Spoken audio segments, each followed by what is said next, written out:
Saint मेरी school नजेबाद की शिक्षिका। आज हम पहुंच चुके हैं थाना नजेबाद में मिशन शक्ति अभियान के अंतर्गत जो हमारी योगी सरकार ने इसकी शुरुआत की जा चुकी है नवरात्रि के पहले दिन से। तो जैसा कि आप सभी जानते हैं कि इसमें एक श्रृंखला तैयार की गई है कार्यक्रमों की प्रतिदिन के अकॉर्डिंग। तो आज उसी श्रृंखला के अंतर्गत घरेलू हिंसा और बाल अपराध पर चर्चा करने के लिए हम पहुंच चुके हैं थाना नजेबाद में। और इसी चर्चा के लिए परिचर्चा के लिए हमारे साथ है निर्मला मैम। तो मैम शुरू करते हैं। है कि आजकल मिशन शक्ति अभियान चल रहा है और सबसे ज्यादा जो इसके लिए कार्य कर रहे हैं वो आप ही लोग कर रहे हैं। आप ही की प्रेरणा है कि मतलब जो भी अपराध हमारे यहाँ होते हैं आप उसमें बढ़ चढ़कर हिस्सा लेते हैं और हमारे समाज को एक सुरक्षा प्रदान करते हैं। आप ही की वजह से शायद महिलाएं सुरक्षित है, नहीं तो आज के युग में महिलाओं के लिए शायद जीना बहुत मुश्किल हो गया है। लेकिन मैम जैसे कि आजकल महिलाएं, हमारा समाज शिक्षित होता जा रहा है, सभी पढ़े लिखे, लेकिन फिर भी जैसा कि हम लोग देखते हैं आए दिन न्यूज़पेपर्स में कि घरेलू हिंसा का अभी भी रोकथाम नहीं हो पाई है। अभी भी लोग महिलाओं को घरेलू हिंसा के लिए प्रताड़ित करते हैं। विभिन्न उनके लिए शारीरिक, मानसिक, आर्थिक रूप से मतलब कुछ नहीं तो एक दहेज ही कि भाई दहेज नहीं लाए हो, ये नहीं किया है, इसके लेके भी हिंसा होती है। जैसा कि आपके यहाँ भी बहुत सारे ऐसे केसेस आते होंगे, तो मैम इनका क्या कारण है, क्या हो सकता है? देखिए मैम, इसीलिए हमारे जो माननीय मुख्यमंत्री जी हैं उन्होंने एक मतलब मिशन शक्ति गठन किया है। उसमें वो चाहते हैं कि नारी सुरक्षा, नारी सम्मान और नारी को स्वावलंबी बनाना। वो यही चाहते हैं कि मतलब जो महिलाएं जो हैं पढ़ी लिखी भी हैं और अनपढ़ भी हैं, लेकिन उसके बाद उनके अंदर से एक संकोच होता है। तो उस संकोच को मिटाने के लिए हर थाने पर और इस टाइम मिशन शक्ति महिला हेल्प डेस्क का गठन किया गया है, जिसके द्वारा मतलब ये कोई मतलब पढ़ी लिखी जो अनपढ़ महिला हो वो थाने में आएगी, अपनी शिकायत दर्ज करा सकती है। और उसके बाद ये भी है कि वहाँ महिलाएं बैठी उस हेल्प डेस्क पे, और महिला है तो महिला से कहने में उसे आसानी रहेगी, संकोच वो कह सकते। तो इसमें ये फायदा होगा कि मतलब महिला आई थाने में तो अब वो अपनी बात किससे कहे। तो थाने में जब महिलाएं बैठी होंगी तो उनकी बात महिलाएं सुनेंगी, फिर वो अपनी बात आराम से कह सकते हैं कि क्या हुआ है क्या नहीं हुआ है, तो उससे उनको आसानी जी मैम, यहाँ मैं कुछ कहना चाहूंगी कि मैम जैसे थाने का नाम सुनते एक दिमाग में डर सा आ जाता है, उसी प्रकार से शायद महिलाएं भी जो है डरती होंगी कि हमारा नाम खराब होगा, हमारे परिवार का नाम खराब होगा, कि ऐसा हुआ। तो मैम मैं आपसे पूछना चाहूंगी इसमें कि अगर मान लीजिए किसी महिला को प्रताड़ित किया जाता है किसी भी विषय को लेकर, किसी भी चीज को लेकर, तो क्या ऐसा हो सकता है कि मैम कोई अन्य व्यक्ति इस चीज की थाने में रिपोर्ट दर्ज करा सकता है? हाँ मैम, करा सकता है, और वो चाहे तो उस महिला का नाम भी गोपनीय रखा जाएगा। जी मैम, मैं वही पूछना चाह रही हूँ। और उसका ये भी है कि अगर मतलब प्रार्थना पत्र देने थाने में आ रही है, उसको कोई समस्या है, वो चाहती है मेरा नाम ओपन ना हो, तो उसका नाम ओपन भी नहीं होगा, मतलब गोपनीय रखा जाएगा। उसके बाद ये है तो उनको लगता है थाने से मतलब हमको संतुष्टि नहीं मिलती, तो 1076 है मुख्यमंत्री हेल्पलाइन नंबर, और 1090 है, यहाँ पे भी अपनी शिकायत दर्ज करा सकती है। और 112 जो है जो मतलब आपातकालीन सेवा है जो हर समय अवेलेबल है, और ये सारे नंबर टोल फ्री हर टाइम अवेलेबल है। जो सरकार की मुहिम है, इसीलिए वो चाह रहे हैं कि महिलाओं के लिए कि महिला थाने में आए, अपनी बात रख सकती है और वो निसंकोच आए थाने में, उनकी समस्या का समाधान किया जाएगा। जी मैम, शायद इसीलिए बहुत सारे हेल्पलाइन नंबर हमारी सरकार ने शुरू किए हैं कि महिला को एकदम से आपातकाल में स्थिति में जरूरत पड़ जाए तो वो कहाँ किसे फोन करे। हाँ जी मैम, महिलाओं के लिए बहुत अच्छा कदम ये उठाया गया है। लेकिन शायद हमें मैम अपने जैसे हम भी स्कूल से आए हैं, सेंट मेरी स्कूल नजेबाद से, तो शायद हमें भी ऐसा करना होगा कि जो हमारी बच्चियां स्कूल में पढ़ रही हैं हम भी उन्हें इन सब हेल्पलाइन नंबर्स और जितनी भी कानून व्यवस्था इससे रिगार्डिंग की गई है उन्हें बताएं, क्योंकि बाद में उन्हें भी फ्यूचर में सोसाइटी में ही रहना है। और ना हो भगवान करे, लेकिन हो सकता है कि कभी उनके साथ ऐसी कोई दुर्घटना हो तो वो शायद इस चीज के लिए पहले से तैयार है। जी मैम, और मैम दूसरा जैसे हम बात कर रहे हैं बाल अपराध पर, तो मैम जैसे बाल अपराध भी बढ़ता जा रहा है, बच्चों की मतलब बहुत सारे कारण इसमें हो सकते हैं, सामाजिक हो सकते हैं, आर्थिक हो सकते हैं, या किसी बच्चे का मानसिक स्थिति ठीक नहीं है। तो मैम जैसे बच्चे वो आते हैं, आप यहाँ पे आते होंगे थाने में, तो मैम बच्चों का मतलब मेंटलिटी क्या होती है उस टाइम?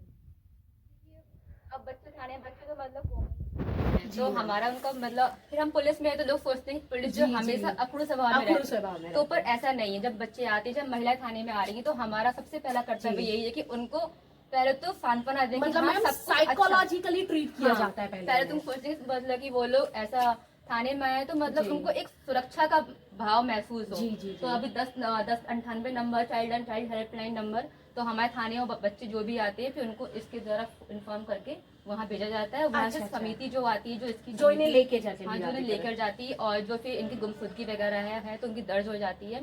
और अदरवाइज अगर मतलब लगता है कि इनका कोई मतलब पालनहार नहीं मिल रहा है तो इस हेल्पलाइन के थ्रू इन्हें वहाँ भेज दिया जाता है। जब उनकी कोई मिल जाता है वो लोग खोजबीन करते हैं, मिल जाता है तब उन्हें सौंप दिया जाता है। तब उन्हें सौंप दिया जाता है। जी जी जी मैम। तो मैम एक्चुअली ये चीज़ें बहुत बढ़ती जा रही हैं हमारे समाज में। तो मैम जैसा कि ये सरकार ने मिशन शक्ति अभियान चलाया है, तो किस हद तक इस चीज़ को रोका जा सकता है? सबसे बड़ी चीज़ है जब हम अभी तो हम लोग गांव-गांव जाके मतलब बता रहे हैं मिशन शक्ति है क्या और इसमें क्या करना है, और फिर जो नंबर बता रहे नंबर क्या है, और बताया कि मतलब ये योगी जी का मतलब प्रिय सब्जेक्ट है। तो वो चाहते हैं कि महिलाएं जो है वो सुरक्षित रहे, और कोई समस्या है तो वो थाने में आए। तो मैम जैसे आप लोग जाते हैं शहर में जाते हैं, गाँव में जाते हैं, गाँव में जाते हैं, फैमिलीज में जाते हैं, तो मैम क्या आप जैसे उनसे महिलाओं से बात करती है तो उनकी रोचकता बढ़ती है क्या? वो आपसे क्वेश्चनिंग करती है? वो क्वेश्चनिंग करती है, पूछती है कि मतलब कि अगर हम इसको करेंगे तो क्या होगा, वो पूछती है। तो फिर मतलब बताइए ये नंबर्स ऐसे हैं, आप कहीं जा रहे हो, कोई दिक्कत समस्या है। इसका मतलब हम मान सकते हैं कि मैम आपका हमारा जो अभियान है वो मैम एक मतलब अच्छे पाथ पर चल रहा है, अच्छे रास्ते पे चल रहा है। क्योंकि जैसे हम कक्षा में बच्चों को पढ़ाते हैं और बच्चा हमसे क्वेश्चनिंग करता है तो हमें लगता है कि हाँ बच्चा समझ रहा है। तो उसी टाइप से आपसे अगर महिलाएं इसके बारे में जानकारी लेना चाहती हैं, उनकी रोचकता है, उसमें रुचि है, इसका मतलब कि कहीं ना कहीं वो इससे चाहे डायरेक्ट जुड़ रही हैं या इनडायरेक्ट जुड़ रही हैं, वो इधर से जुड़ती जा रही हैं। और वो जुड़ना चाहती हैं, वो जुड़ना चाहती भी हैं, और मतलब क्वेश्चन पुट अप करती हैं, पूछती हैं कि क्या है क्या नहीं है। चलिए मैम, बहुत बहुत धन्यवाद आपका कि आपने अपना कीमती समय हमारे लिए निकाला। तो देखिएगा कैसे मिशन शक्ति अभियान के अंतर्गत हमारी जो पुलिस है, जो हमारी कानून व्यवस्था, कितने नियम लागू कर चुके हैं, लेकिन वो तभी सार्थक होगी, इनकी मेहनत भी तभी सार्थक होगी जब हम उसमें बढ़ चढ़ कर हिस्सा लेंगे। क्योंकि अगर हम ही महिलाएं होकर किसी के मतलब सहते रहेंगे इस चीज को, तो पुलिसकर्मी या कोई भी कानून व्यवस्था आपका साथ नहीं देगी। आपको उसमें खुद से अपने अंदर जो शक्ति है वो जगानी होगी। धन्यवाद सर आपका बहुत बहुत कि आपने अपने अधीनस्थ अधिकारी को हमारे साथ इस पर चर्चा के में शामिल होने के लिए आज्ञा दी। सर है हमारे साथ संजय कुमार शर्मा जी, प्रभारी निरीक्षक थाना नजरबार। तो सर बस लास्ट में मैं आपसे ये पूछना चाहूंगी कि सर जैसे ये मिशन शक्ति अभियान चल रहा है, इसके अंतर्गत महिलाओं और बच्चों को सुरक्षा देने की बात कही गई, तो सर ये कहाँ तक अभी तक सार्थक हो पाया है? इस चीज के बारे में थोड़ा सा आपसे जानना चाहेंगे। मिशन शक्ति जो है वर्तमान में सरकार की टॉप प्रायोरिटी पे है कि महिलाओं के साथ कोई भी अत्याचार हो रहा है तो उसकी तुरंत सुनवाई हो और उस पर तुरंत एक्शन हो। इसके लिए प्रत्येक थाने में महिला हेल्प डेस्क का गठन किया जा रहा है। कहीं कहीं बिल्डिंग बन गई है, कहीं टेम्परेरी है तो वहाँ बिल्डिंग बन रही है। जैसे हमारे थाने में भी अभी बिल्डिंग अंडर कंस्ट्रक्शन है, उसमें एक कंप्यूटर रखने के साथ 2 महिला कर्मी यानी 8-8 घंटे पर 3 महिला कर्मी रहेंगी 24 घंटे। रात में भी अगर कोई महिला आती है, पीड़ित आती है, तो उसकी बात सुन के और संबंधित उपनिरीक्षक के लिए संबंधित जो हल्का प्रभारी या जो भी चौकी इंचार्ज है उसको वो एप्लीकेशन दी जाएगी। एप्लीकेशन लिखने के लिए भी उसको कागज है, कलम है, जो भी सुविधा हो वो प्रोवाइड की जाएगी, जिससे कि उसको कहीं एप्लीकेशन लिखवाने के लिए भटकना ना पड़े या कहीं जो है पेमेंट ना करना पड़े।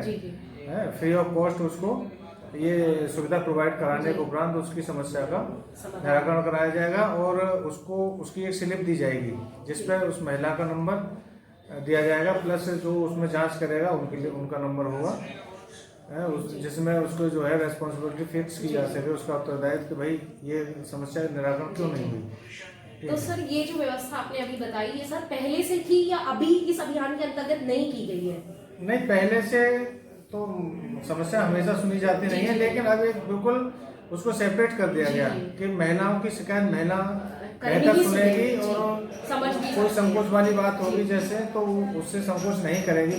जैसे पुरुष या जेंट्स से बताने में दिक्कत होती है तो आम चीज़ें होती हैं घरेलू तो रिलेटेड होती हैं, तो उसमें उसको कोई संकोच नहीं रहेगा। इसलिए जो है अनवरत 24 घंटे में 8-8 घंटे की शिफ्ट लगाएंगे महिला सिपाहियों की, वो बात सुनेंगी, उनकी एप्लीकेशन लिखवाएंगी, उनको जो भी मुहैया होगी वो कराएंगी और उसको तुरंत जो है उसका निराकरण होगा। उसको सर बहुत ज्यादा पॉजिटिव रिजल्ट्स इसके आएंगे आगे चल के, बस हम सबको साथ रहना है। तो सर इसके लिए मैं आपका बहुत बहुत धन्यवाद करना चाहूंगी। धन्यवाद सर, जय हिंद।